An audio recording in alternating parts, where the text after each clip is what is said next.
YouTube, what's happening? It's Win-Win. I just came back from locals. We had a box tournament, and as you can see, I won the box tournament. Yeah, I won first place for the box tournament. It was crazy. It was about almost 25 people there, and my deck performed very well. This is an updated deck profile of my Tearlament deck. I made a lot of changes to my last deck profile, and when I encounter some of those cards, I will go over the tech choices, my reasoning for them as well too. So yeah, let's just get into it. First, I play 3 of each of the names. I play 3 Rhinos, 3 Sharon, 3 Hobness, 3 Merle. I don't think there's really much explanation needed between the tier names. It's pretty self-explanatory at this point. I'm pretty sure anybody out there can explain it. I feel like every Tearlament player is playing 3 of each names. Unless they're playing branded, then they'll probably cut off like probably 1 or 2 of these. But other than that, yeah, I play 3 of each. Next, I play Albion and Cartesia. I play the Brandon and High Spirit package. It's absolutely disgusting. It is broken. It generates so much plus. This actually gives you a free draw. This lets you make Baron and Lulu on 1 turn. So it is ridiculous. I will not regret playing this package. This package is pretty much broken. I'm pretty sure every Tearlament player I know is playing this package, or at least like one of them, or at least one or the other. So there's not much to do. There's not much to say about that. Next, the MVP card of the main deck, Bell. I'm not gonna lie, Bell was the MVP of this deck. The reason why I main deck 3 Bells because as of right now, everyone in the meta is playing DD Crow. It's playing DD Crow, their main deck and Call by the Grave. They have ways to interrupt or stop your plays or like that. Yeah, and another thing is too, even one of the Bestials monsters that I've been realizing they banished from the graveyard is summoning one of their guys as well too. So in my opinion, Bell is definitely the MVP. So my quick explanation going into this, because you're playing tier elements, people have that type of pressure and that type of like that, not really a wow factor. It's kind of like, oh, you're playing that top deck, like the top tier deck type of factor, and they're already prepared for it. So why not just be prepared for them and just main deck this and not to stop all their goofy shenanigans, so that way you can go off. So that's my theory of going into this, and so far it's been working out pretty good.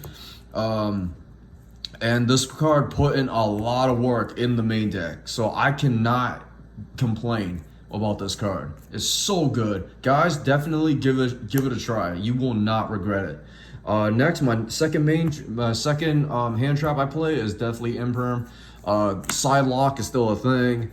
It shuts down Abyss Dweller. It literally shuts down people from comboing off or anything like that. It's so freaking good. And on top of that, there's many times where my opponent would flip a floodgate against me. I would flip this, negate the monster, and then negate the floodgate, and then after that, I would just go off from there.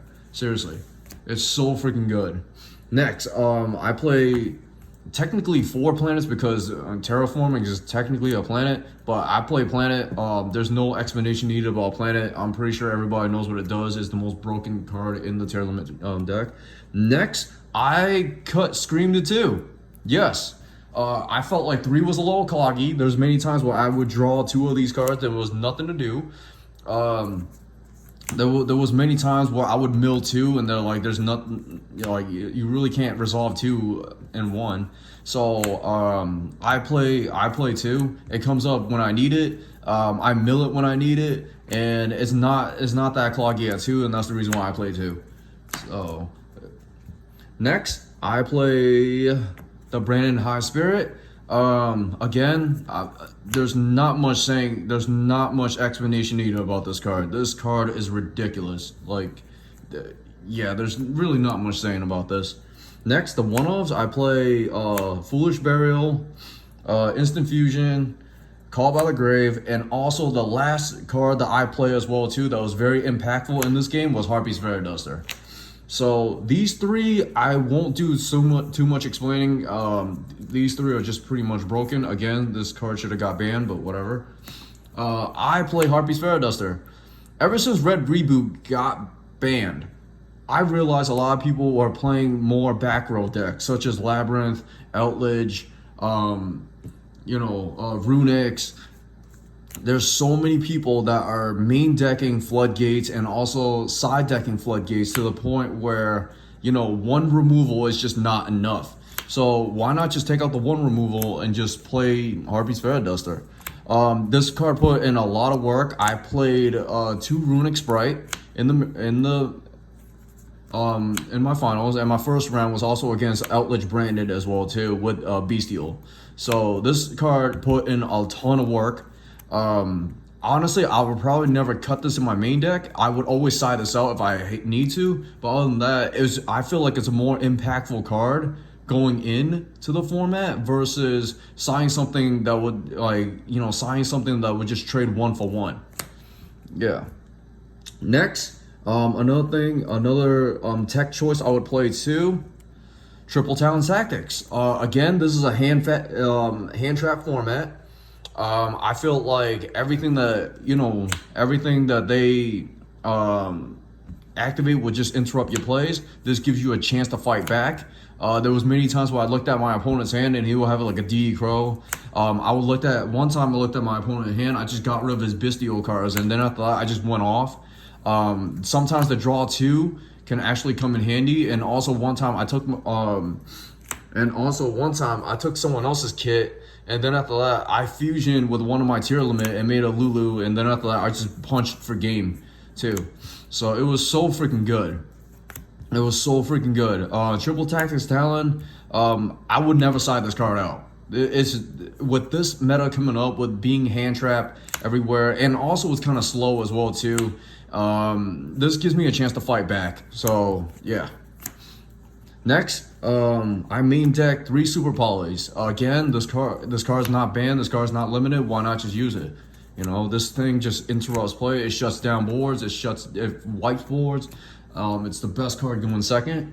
Next, I play 2 Sulic, and the additional card that I play is 1 Crimey.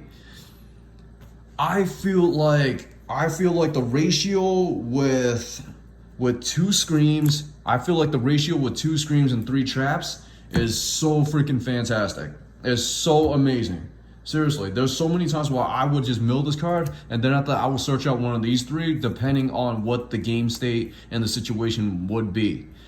So honestly, I would never cut this ratio. There was so many times there was many times that Crimey literally saved my butt against a main deck evenly match.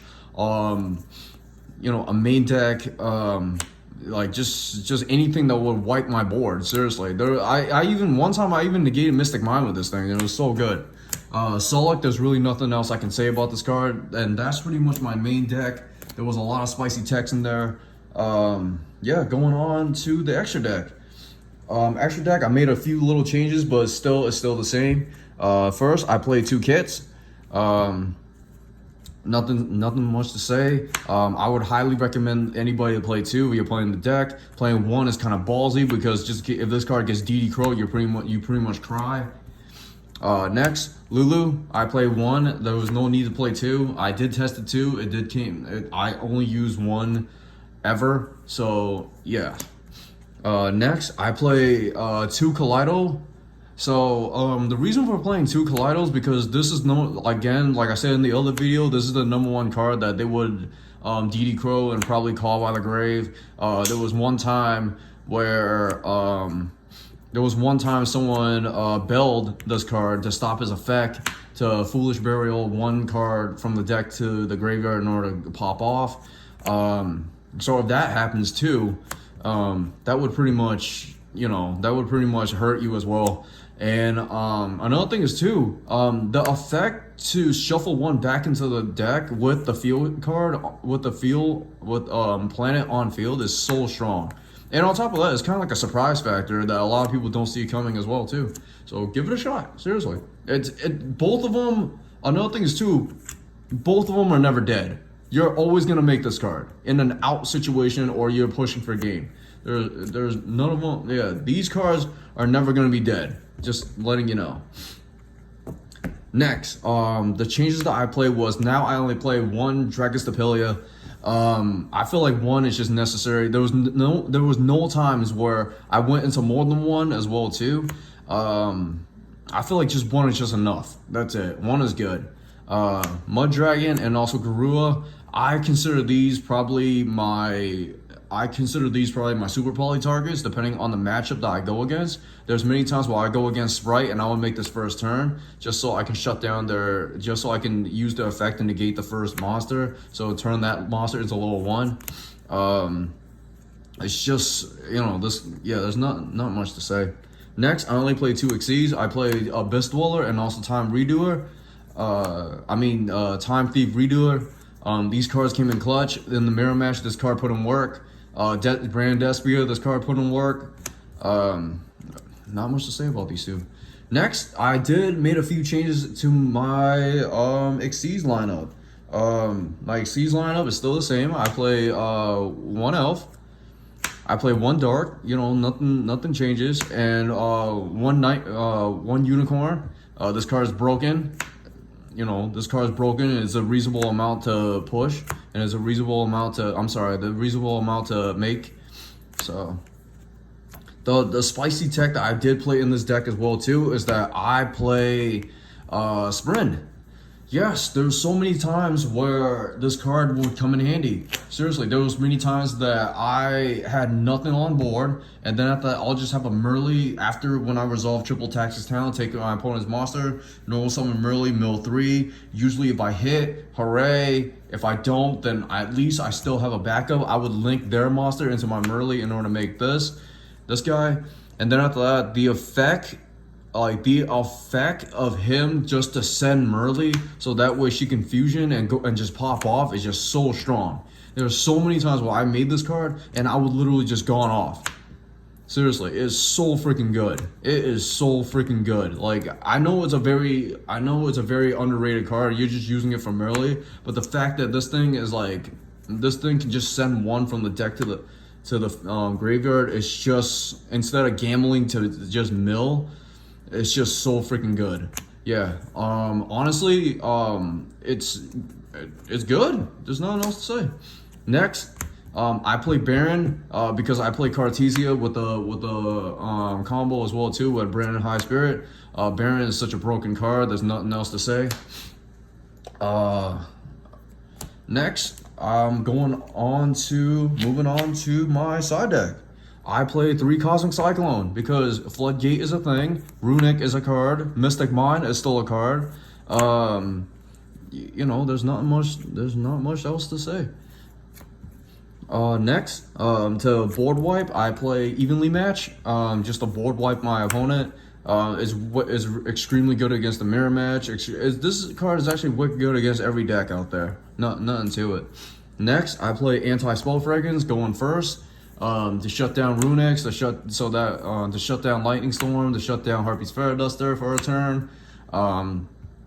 Ain't not much else to do it. And surprisingly, this card in the mirror match is actually pretty decent as well too. So yeah. Next, I play Solemn Judgment to protect my board from getting wiped. There was many times where I saved myself from there was many times that I saved myself from an evenly matched going into this card. I will stop like a critical play.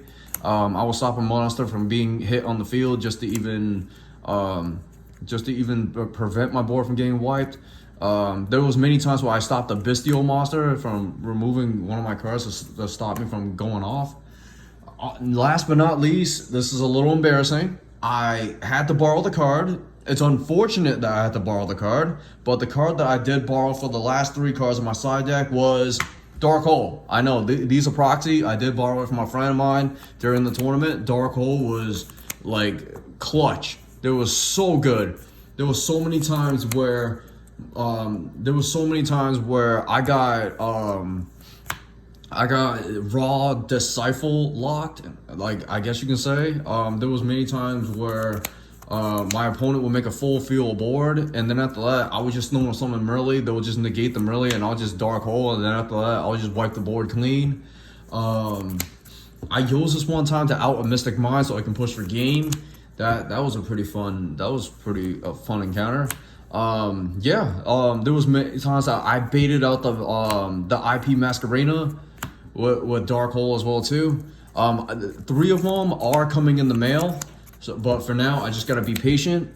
And I would highly recommend anyone to play it. Seriously, just give it a shot, guys. Like, yeah, this also gets rid of your lava golem as well too. This also gets rid of your raw spear mode, so that way you can just go off. But other than that, guys, this is my updated Tearlament deck profile. Let me know what you think about the deck. Let me know what you think about the spicy text that I played. Let me know what you think about my explanation going into the deck as well too.